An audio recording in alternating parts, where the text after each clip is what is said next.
you know, a lot of what he's saying is actual fact. You know, it's actual fact. Yet it also speaks to the environment in which we are embedded as young black males and females in this particular society. You know, hip hop changing from positive to negative was not a consequence of history. It was not a circumstance of history. It was nothing that just happened on its own. It had nothing to do with the changing of the times. It had nothing to do with that. It had everything to do with the fact that there are people in this particular society who wants to see us exactly where we are. And we cannot let that point elude us. These are the facts. How do we know? 1967, Kerner Commission report on urban disorder. When black people said, yo, we're tired of this system. You know what I mean? This system is oppressing us. So we rebelled against the system. We burned things. We said, yo, we had enough. He did his little report on what caused these riots. He said, what caused these riots? He said it was young children who started these riots, and what was motivating them was a high self-esteem and an enhanced racial pride. He said the majority of the rioters were high school dropouts, but they had a higher political orientation than their peers who did not drop out. And they saw the system as their enemy, so they attacked it in the right circumstance. So, fast forward to 1992. Same thing. #1 record on the radio, we had Fight the Power.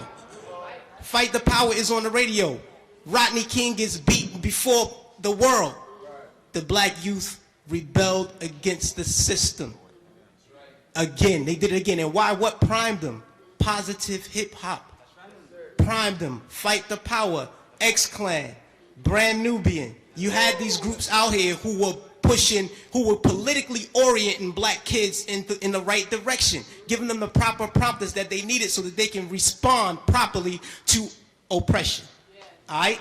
In 1967, when the riots happened, he saw that the self-esteem and the racial pride was fueling this. So he said, how do I bring that down so that they will not riot? And what he did, he flooded the airways with black exploitation movies. Nigga Charlie and the Return of Nigga Charlie. These were movies. Hip-hop didn't start calling people niggas. We had Shaft. We had Coffee. Black girl turned prostitute to do whatever. You know what I mean? But these black exploitation movies brought down the self-esteem and the racial pride so that the kids will not rebel against this system of oppression. 92, the racial pride was back in effect. We had black kids going to Dr. Ben Yuckinen lectures. We were spending our money to go see Farrakhan speak as opposed to going to a strip club. This is where we were. The most coveted article of clothing was a historically black college or university sweater. We were motivating children towards positive attitudes and lifestyles. And when Rodney King got the beating, heads responded properly. Fast forward to our day. Sean Bell is shot 50 times in the street in New York by police officers. #1 song on the radio, Like a Lollipop. Nobody do nothing. Nobody respond to nothing. Trust me. Just like the brother, I believe it was JT, the bigger figure, who said that the label executives came to him and said, yo, brother, we need you talking about guns and whores.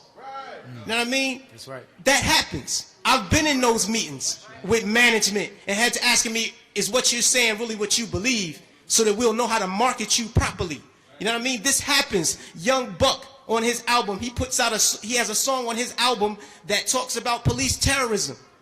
The label said absolutely not. Jimmy Iovine said absolutely not. You cannot put that record on the album because it might create an atmosphere that might put police officers' lives in danger. Right. So they took the record off, but they let him keep the other 14 songs on the album that talked about killing black youth.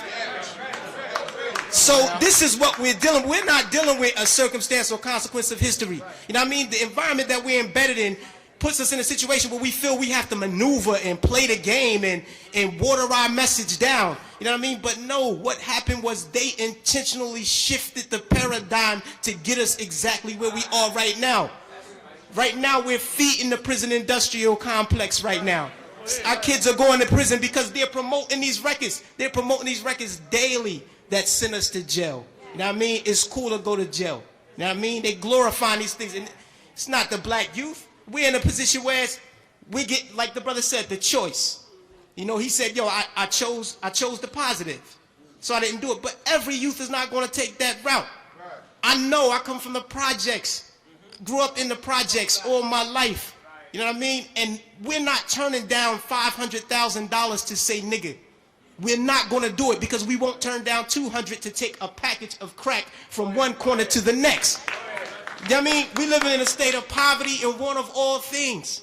So it's hard for us to make that. Our judgment is clouded.